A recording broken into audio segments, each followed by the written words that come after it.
tout le week-end, nous vous emmenons voir comment les autres pays gèrent l'épidémie. En matière, le Maroc est devenu un exemple. 5 millions de masques y sont produits chaque jour.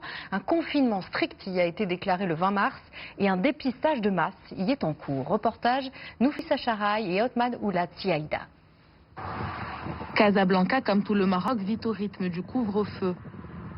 Il est bientôt 18 h, les habitants de la capitale économique se pressent pour rentrer chez eux.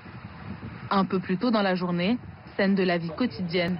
Les Marocains achètent des masques dans les épiceries de quartier. C'est une protection, on est obligé de mettre un masque. Le port du masque est obligatoire depuis le 7 avril. À la demande des autorités, plusieurs entreprises ont complètement transformé leurs activités. 5 millions de masques sont fabriqués chaque jour au Maroc. Ils sont vendus 1 centime d'euro. Très bien. Si vous voulez refaire une radio de poumon, ça serait bien pour voir ce qu'il faut faire pour les drains. L'ensemble des soins liés au Covid-19 sont gratuits dans tout le royaume depuis le début de la crise sanitaire. L'afflux des malades a obligé les hôpitaux et les cliniques à se réorganiser. Là, on rentre dans une unité d'hospitalisation pour les patients Covid qui n'ont pas de signe de gravité. Et une fois ils sont guéris cliniquement, ils peuvent soit rester ici jusqu'à la guérison biologique ou passer dans une structure tampon dans un hôtel. Nous suivons à l'hôtel l'un des médecins de l'hôpital qui va rendre visite à ses patients. À notre arrivée, une atmosphère particulière règne dans le hall d'entrée. Ici, tout est désinfecté plusieurs fois par jour. À l'étage, le docteur Rabi va rencontrer un jeune homme de 26 ans qui a passé 10 jours à l'hôpital et qui occupe cette chambre depuis maintenant 2 semaines. Bonjour. Donc là, vous allez sortir aujourd'hui. Super. C'est donc pour lui un jour très attendu, celui de son retour à la maison.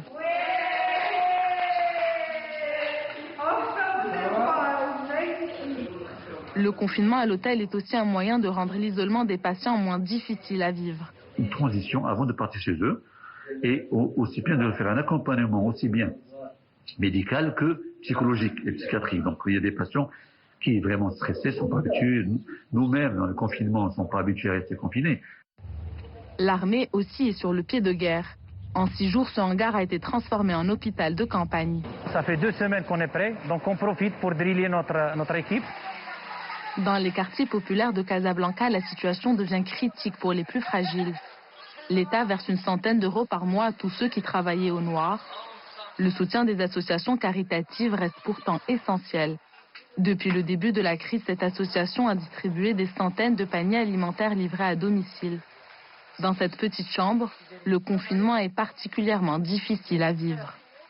Comment vous dormez ici à 7? Ma fille se met là dans le coin, je n'ai pas le choix, je vais pas la mettre dehors. Plus de 500 000 personnes vivent du tourisme au Maroc, le poumon économique du pays. Ici, chacun se demande quand le royaume sortira de cette crise sans précédent. Personne ne parle encore de déconfinement et les frontières sont fermées jusqu'à nouvel ordre. Les Marocains redoutent un été sans touristes.